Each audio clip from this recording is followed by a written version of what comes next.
Bedtime. Bedtime is supposed to be a happy event for a tired child. For me, it was terrifying. While some children might complain about being put to bed before they have finished watching a film or playing their favorite video game, when I was a child, nighttime was something to truly fear. Somewhere in the back of my mind it still is.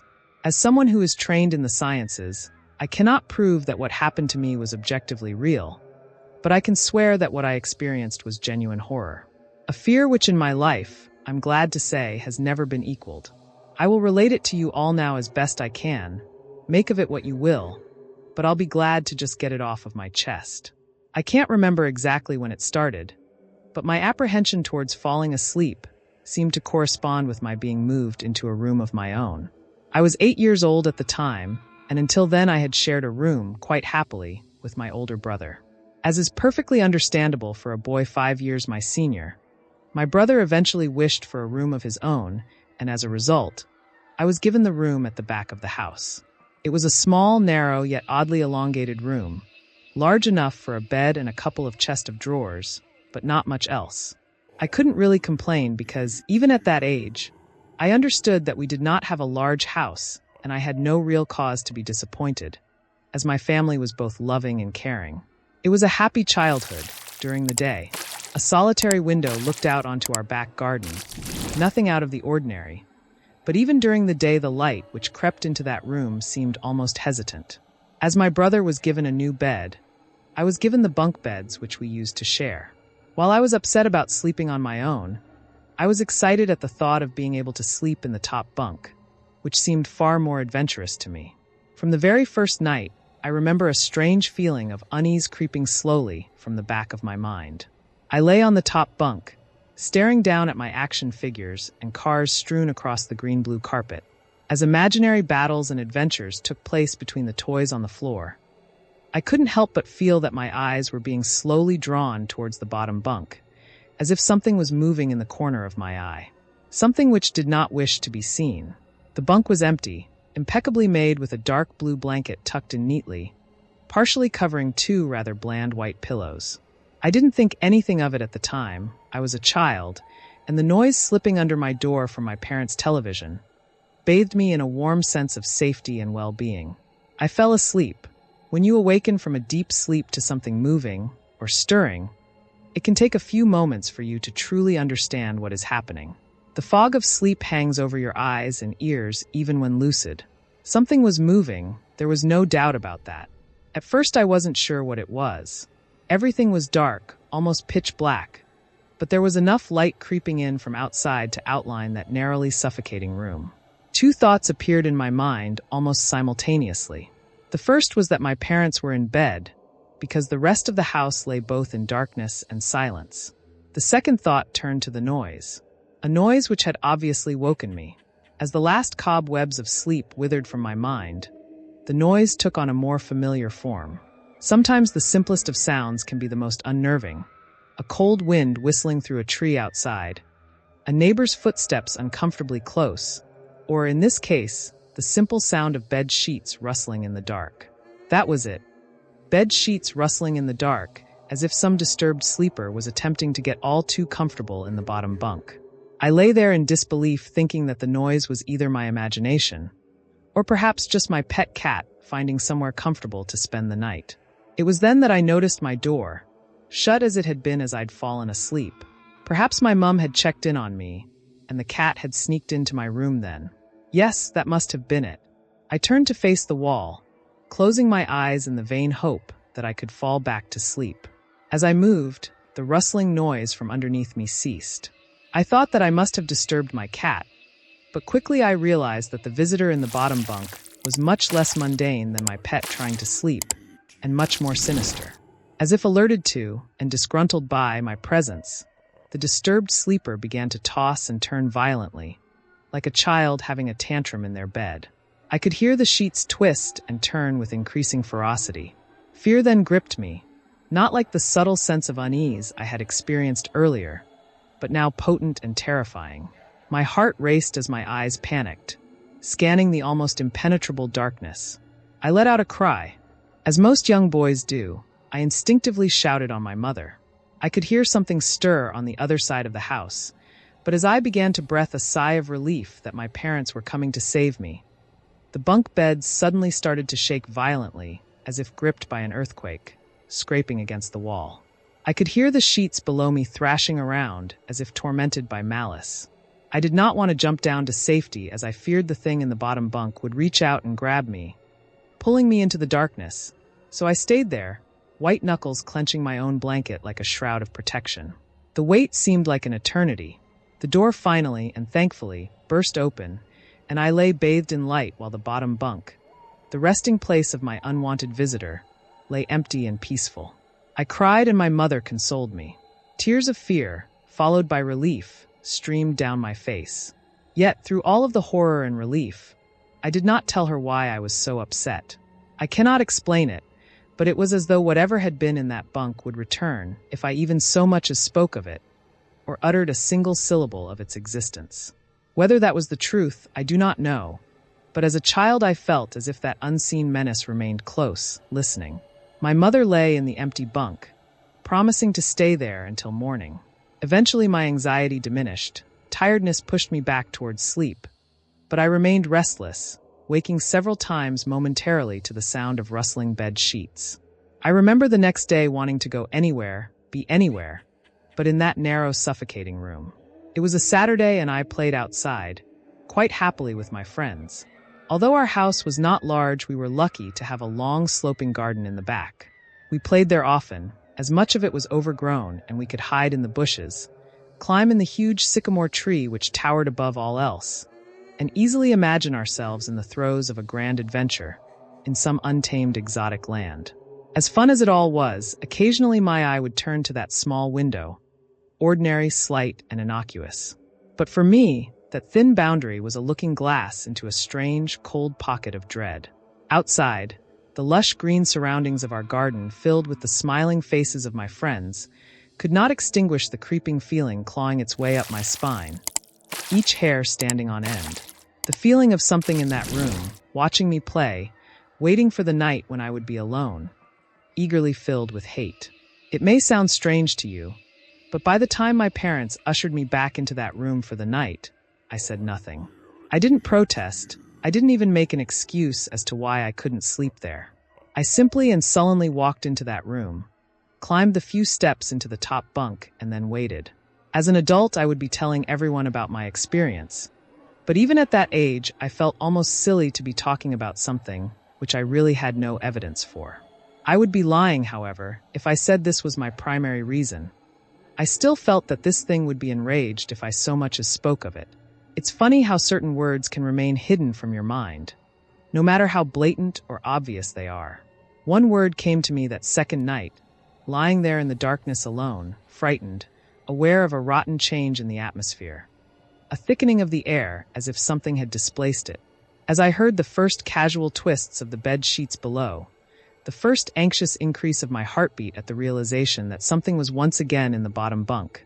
That word, a word which had been sent into exile, filtered up through my consciousness, breaking free of all repression, gasping for air, screaming, etching, and carving itself into my mind. Ghost. As this thought came to me, I noticed that my unwelcome visitor had ceased moving. The bed sheets lay calm and dormant, but they had been replaced by something far more hideous. A slow, rhythmic, rasping breath heaved and escaped from the thing below. I could imagine its chest rising and falling with each sordid, wheezing, and garbled breath. I shuddered and hoped beyond all hope that it would leave without occurrence. The house lay, as it had the previous night, in a thick blanket of darkness. Silence prevailed, all but for the perverted breath of my, as yet unseen bunkmate. I lay there terrified. I just wanted this thing to go, to leave me alone. What did it want? Then something unmistakably chilling transpired. It moved. It moved in a way different from before. When it threw itself around in the bottom bunk, it seemed unrestrained, without purpose, almost animalistic. This movement, however, was driven by awareness, with purpose, with a goal in mind. For that thing lying there in the darkness, that thing which seemed intent on terrorizing a young boy, calmly and nonchalantly sat up. Its labored breathing had become louder, as now only a mattress, and a few flimsy wooden slats separated my body from the unearthly breath below. I lay there, my eyes filled with tears. A fear which mere words cannot relate to you or anyone else coursed through my veins. I would not have believed that this fear could have been heightened, but I was so wrong. I imagined what this thing would look like, sitting there listening from below my mattress, hoping to catch the slightest hint that I was awake. Imagination then turned to an unnerving reality. It began to touch the wooden slats which my mattress sat on. It seemed to caress them carefully, running what I imagined to be fingers and hands across the surface of the wood. Then, with great force, it prodded angrily between two slats into the mattress. Even through the padding, it felt as though someone had viciously stuck their fingers into my side. I let out an almighty cry, and the wheezing, shaking, and moving thing in the bunk below replied in kind by violently vibrating the bunk as it had done the night before. Small flakes of paint powdered onto my blanket from the wall as the frame of the bed scraped along it, backwards and forwards. Once again I was bathed in light, and there stood my mother, loving, caring as she always was, with a comforting hug and calming words which eventually subdued my hysteria. Of course she asked what was wrong, but I could not say, I dared not say. I simply said one word over and over and over again. Nightmare. This pattern of events continued for weeks, if not months. Night after night, I would awaken to the sound of rustling sheets. Each time I would scream so as to not provide this abomination with time to prod and feel for me. With each cry the bed would shake violently, stopping with the arrival of my mother, who would spend the rest of the night in the bottom bunk, seemingly unaware of the sinister force torturing her son nightly. Along the way I managed to feign illness a few times and come up with other less than truthful reasons for sleeping in my parents' bed. But more often than not I would be alone for the first few hours of each night in that place. The room where the light from outside did not sit right. Alone with that thing. With time you can become desensitized to almost anything, no matter how horrific. I had come to realize that, for whatever reason, this thing could not harm me when my mother was present. I am sure the same would have been said for my father, but as loving as he was, waking him from sleep was almost impossible.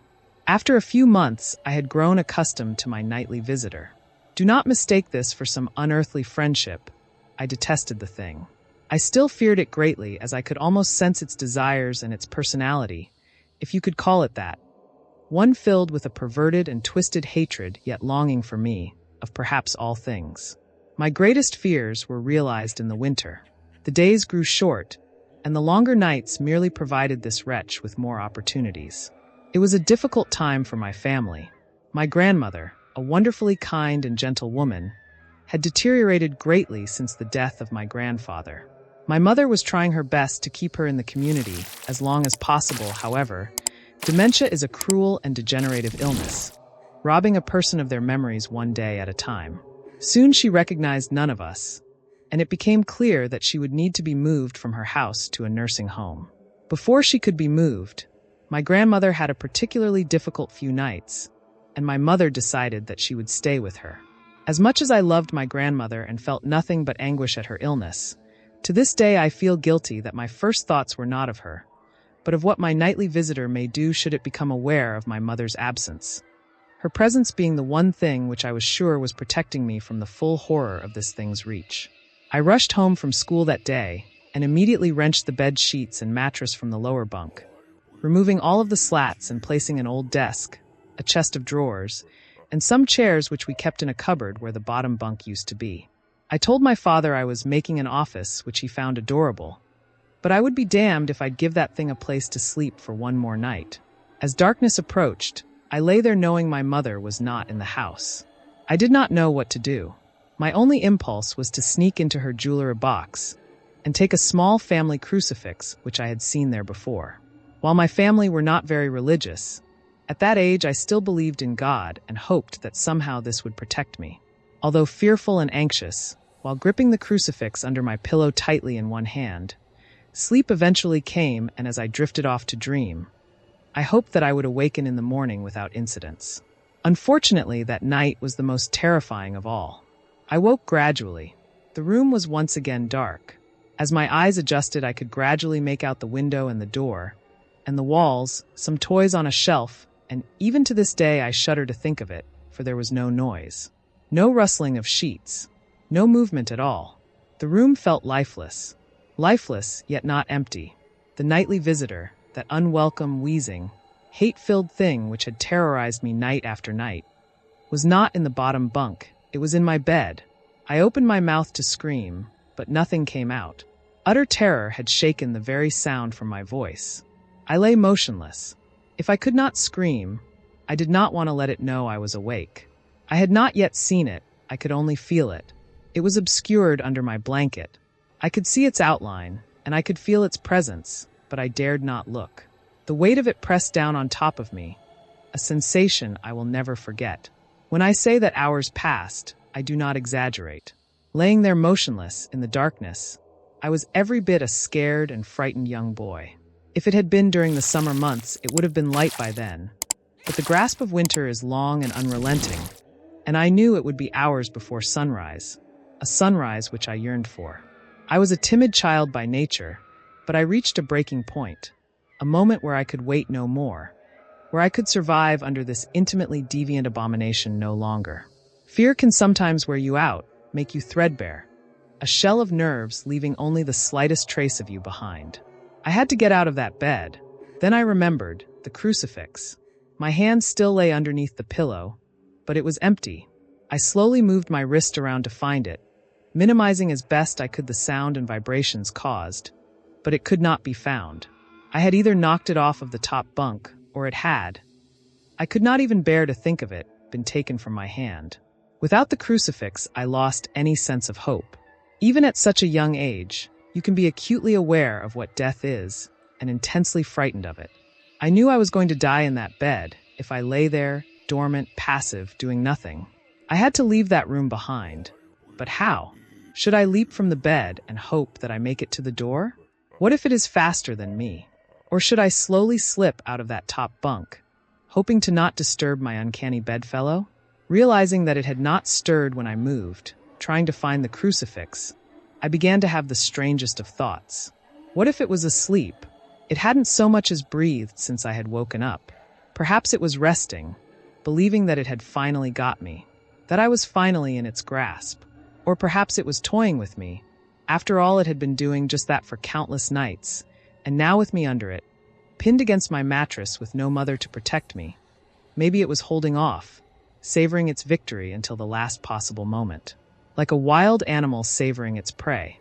I tried to breathe as shallowly as possible, and mustering every ounce of courage I could, I reached over slowly with my right hand and began to peel the blanket off of me. What I found under those covers almost stopped my heart. I did not see it, but as my hand moved the blanket, it brushed against something. Something smooth and cold. Something which felt unmistakably like a gaunt hand. I held my breath in terror, as I was sure it must now have known that I was awake. Nothing. It did not stir, it felt dead. After a few moments, I placed my hand carefully further down the blanket and felt a thin, poorly formed forearm. My confidence and almost twisted sense of curiosity grew as I moved down further to a disproportionately larger bicep muscle. The arm was outstretched, lying across my chest, with the hand resting on my left shoulder as if it had grabbed me in my sleep. I realized that I would have to move this cadaverous appendage if I even so much as hoped to escape its grasp. For some reason, the feeling of torn, ragged clothing on the shoulder of this nighttime invader stopped me in my tracks. Fear once again swelled in my stomach and in my chest as I recoiled my hand in disgust at the touch of straggled, oily hair. I could not bring myself to touch its face, although I wonder to this very day what it would have felt like. Dear God, it moved. It moved. It was subtle, but its grip on my shoulder and across my body strengthened.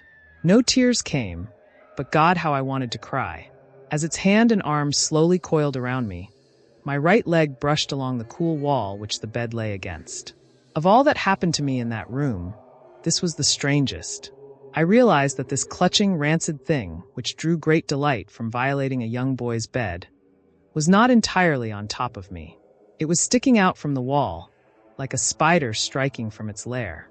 Suddenly its grip moved from a slow tightening to a sudden squeeze. It pulled and clawed at my clothes, as if frightened that the opportunity would soon pass. I fought against it, but its emaciated arm was too strong for me. Its head rose up writhing and contorting under the blanket. I now realized where it was taking me, into the wall. I fought for my dear life. I cried and suddenly my voice returned to me, yelling, screaming, but no one came. Then I realized why it was so eager to suddenly strike. Why this thing had to have me now. Through my window, that window which seemed to represent so much malice from outside, streaked hope, the first rays of sunshine. I struggled further knowing that if I could just hold on, it would soon be gone. As I fought for my life, the unearthly parasite shifted, slowly pulling itself up my chest, its head now poking out from under the blanket, wheezing, coughing, rasping. I do not remember its features. I simply remember its breath against my face, foul and as cold as ice. As the sun broke over the horizon, that dark place, that suffocating room of contempt was washed, bathed in sunlight.